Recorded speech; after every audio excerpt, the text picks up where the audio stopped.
Good morning, boys and girls. I know it's a little weird not to have your teacher there, but I'm actually just in a different breakout room. Um, we're going to do some writing lesson today, and you'll have a little bit of extra time to write, and hopefully you'll enjoy that.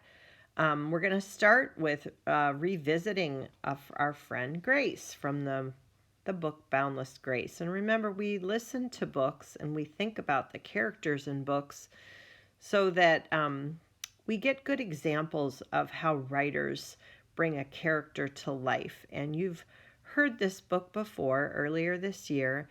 And today, when I read it to you, I'm going to ask you to try and create pictures in your mind of the characters as you listen. So you're already familiar with Grace, and I'm going to read the story, and then maybe you'll get some ideas from this author, Mary Hoffman. The book is illustrated by Caroline Binch, but maybe you'll get some ideas of ways you could bring the characters that you're creating in your fiction stories to life. So I'm going to go ahead and start the story. Enjoy and try to create pictures in your mind as you listen.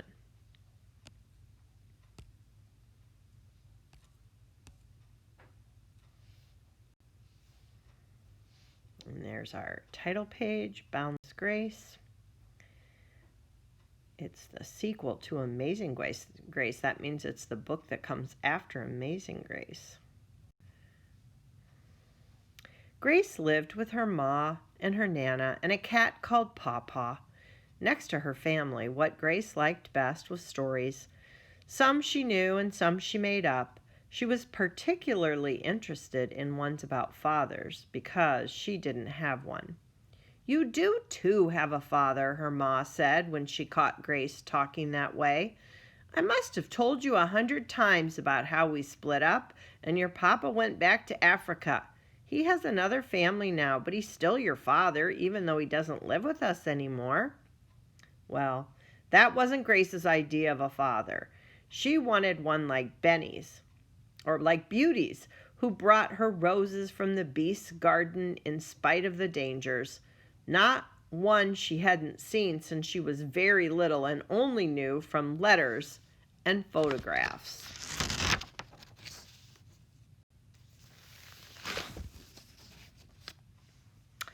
And in her school reading books, Grace saw that all the families had a mother and a father, a boy and a girl, and a dog and a cat. "Our family's not right," she told Nana. "We need a father and a brother and a dog." "Well," said Nana, "I'm not sure how Pawpaw would feel about a dog. And what about me? Are there any Nanas in your school books?" Grace shook her head. "Do I have to go then?" asked Nana. "Of course not," Grace said, hugging her. Nana hugged her back. "A family with you in it is a real family," she said. "Families are what you make them." Then one day, when Grace got home from school, she saw a letter on the table with a crocodile stamp on it. Grace knew it must be from Papa, but it wasn't Christmas or her birthday. "Guess what?" Ma said. "Your Papa sent the money for 2 tickets to visit him in Africa for your spring vacation. Nana says she'll go with you if you want. What do you say?" But Grace was speechless. She had made up so many fathers for herself, she'd forgotten what the real one was like. Grace and Nana left for Africa on a very cold gray day. They arrived in the Gambia in golden sunshine like the hottest summer back home. It had been a long, long trip. Grace barely noticed the strange sights and sounds that greeted her. She was thinking of Papa. "I wonder if Papa will still love me," thought Grace. "He has other children now, and in stories it's always the youngest that is the favorite." She held on tightly to Nana. Outside the airport was a man who looked a little like Papa's photo. He swung Grace up in his arms and he held her close. Grace buried her nose in his shirt and thought, "I do remember." In the car, she started to notice how different everything seemed. There were sheep wandering along the roadside and people selling watermelons under the trees. And when they reached her father's compound, there was the biggest difference of all. A pretty young woman with a little girl and a baby boy came to meet them. Grace said hello, but couldn't manage another word all evening. Everyone thought she was just tired, except Nana. "What's the matter, honey?" she asked when they went to bed. "You've got a father and a brother now, and they even have a dog."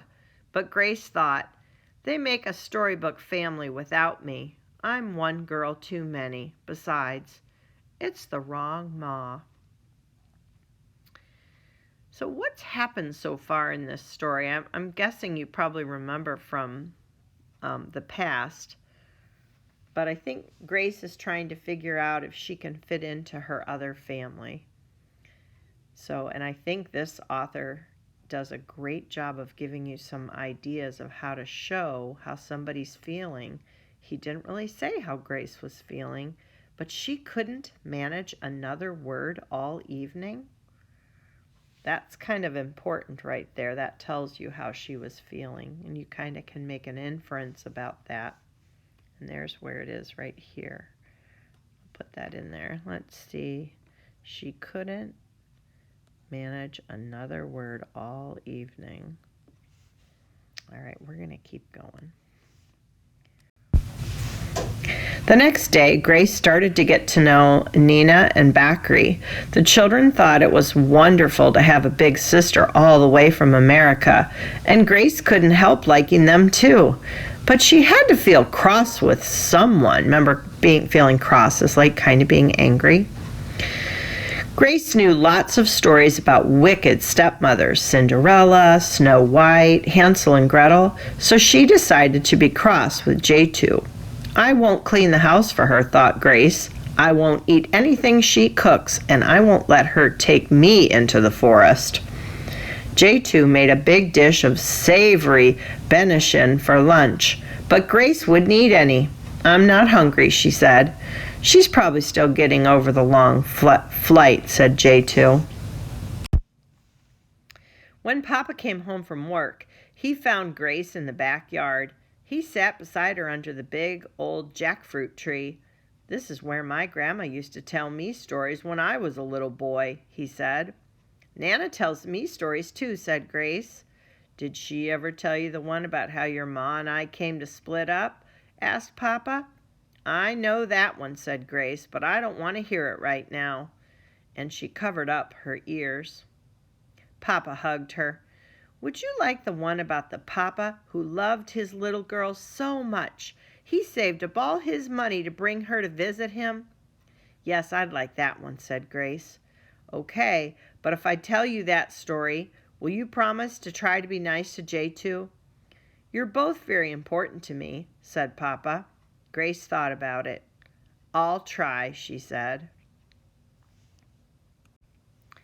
So, boys and girls, this is where you can pause the story for Tuesday. If you're listening to this on Tuesday, you can pause the story here if you want and just start your own writing time, because you've already thought about Grace and what you found out about her, and before you start writing on your own, think about what Grace says or does to make you or to help you understand what she's like as a character.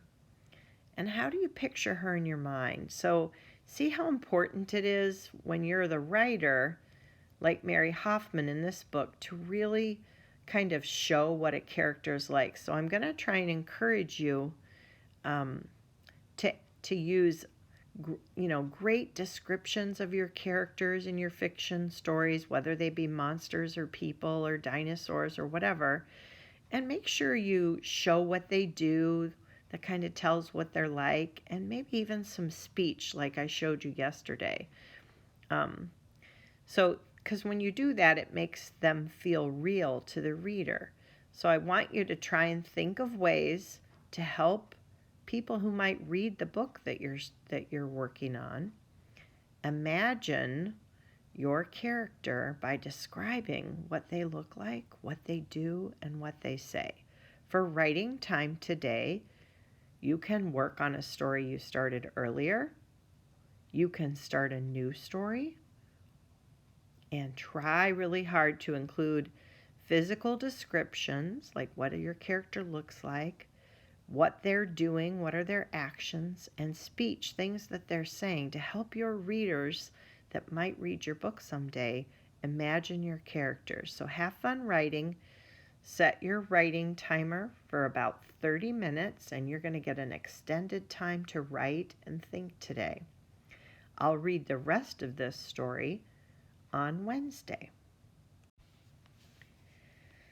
Hello, boys and girls. You're either listening to the second half of this on Tuesday or on Wednesday, and we read the first half earlier, and that's when Grace had gone all the way to Africa to visit her father and his new wife and 2 children who she had never met before. She barely remembered her dad, and she took her Nana with her, and she's very close to her Nana, you can tell. But anyways, we're going to read the second half of the story today, and again, we're reading this book so that you can have a good example of an author, Mary Hoffman, who has made some great characters for us to think about while we read. And she does a great job, Mary Hoffman, the author does, helping us understand Grace by showing us what Grace does, what she says, and what she looks like. So here we go. The next day they went to the market. It was much more exciting than shopping at home. Even the money had crocodiles on it. Lots of the women carried their shopping on their head. Then they went to a stall that was like stepping inside a rainbow. There was cloth with crocodiles and elephants on it, and cloth with patterns made from pebbles and shells, and so many colors. "We can choose cloth for Grace's first African dress," said Papa. Grace and Nana spent a long time choosing. No one was in a hurry. The days of Grace's visit flew by. She played in the ocean with her brother and sister, and she told them a bedtime story every night. She told all the stories she knew: Beauty and the Beast, Rapunzel, Rumpelstiltskin. It was amazing how many stories were about fathers who gave their daughters away. But she didn't tell them any about wicked stepmothers. Sometimes Ma called from home, and her voice made Grace feel homesick. "I feel like gum, stretched out all thin in a bubble," she told Nana, "as if there isn't enough of me to go around. I can't manage 2 families. What if I burst?" "Seems to me there is enough of you, Grace," said Nana. "Plenty to go around. And remember, families are what you make them." Soon it was their last evening, and there was a big farewell party at the compound. The compound is like a place where lots of houses are together. Grace and Nana wore their African clothes, and Grace ate twice as much Benishin as everyone else. "Now you really might burst," said Nana. On their last morning, Papa took Grace to see some real crocodiles. "This is a special holy place," he said. "The crocodiles are so tame you can stroke them." "Not like the one in Peter Pan," said Grace. "No, these are so special. You can make a wish on them," said Papa. Grace closed her eyes and made a wish, but she wouldn't say what it was. Later at the compound, Grace asked Nana, "Why aren't there any stories about families like mine that don't live together?" "Well, at least you've stopped thinking it's your family that's wrong," said Nana. "Now, until we get back home and find some books about families like yours, you'll just have to make up a new story of your own." "I'll do that," said Grace, "and when we're home again, I'll write it down and send it to J2 to read to Nina and Bakri." The whole family came to see them off at the airport. Grace was sorry to say goodbye to her new brother and sister and even to her stepmother, but leaving Papa was hardest of all. Waiting for their plane, Nana asked Grace if she had thought any more about her story. "Yes, but I can't think of the right ending," said Grace, "because the story's still going on." "How about they lived happily ever after?" asked Nana. "That's a good one," said Grace. "Or they lived happily ever after, though not all in the same place." "Stories are what you make them," said Nana. "Just like families," said Grace. So that ends the story, Boundless Grace, and hopefully you really understand it better now that you've heard it a couple times, earlier this year for reading class and now for writing class. But I do want to reread one of the pages. I'm going to reread the page where Grace's papa is talking to her outside when she's not really doing very well, being kind to J2, his new wife, and he's trying to figure out how he can help her feel more comfortable, I think. So let me read the page, and I want you to think about what did the author help us learn about grace? What did we learn about grace from this passage? So, think about that while I'm reading it, okay? I'm going back to page 12. You're going to picture it because it's the page where she's sitting outside with her papa and she's got her hands over her ears. When Papa came home from work, he found Grace in the backyard. He sat beside her under the big old jackfruit tree. "This is where my grandma used to tell me stories when I was a little boy," he said. "Nana tells me stories too," said Grace. "Did she ever tell you the one about how your ma and I came to split up?" asked Papa. "I know that one," said Grace, "but I don't want to hear it right now," and she covered up her ears. Papa hugged her. "Would you like the one about the papa who loved his little girl so much he saved up all his money to bring her to visit him?" "Yes, I'd like that one," said Grace. "Okay, but if I tell you that story, will you promise to try to be nice to J2? You're both very important to me," said Papa. Grace thought about it. "I'll try," she said. So now think about that page. What might you guess about Grace from that page? I'm going to let you think for a second.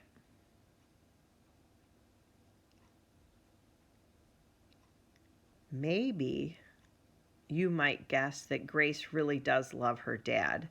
That's why she's going to try and be nice to J2.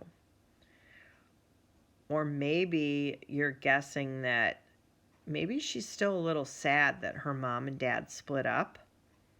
She covered her ears when her dad talked about it, so that kind of tells you why. So just to think, when you're writing your own story, I want you to try and do things like Mary Hoffman did with Grace, so that your readers might understand your character a little bit better. So for your writing time today, and this would be Wednesday unless you're doing it all in one day, your writing time is to work on a story you started earlier or start a new story. I hope you're starting so you have lots of stories to pick from when we choose one to develop and publish into a book.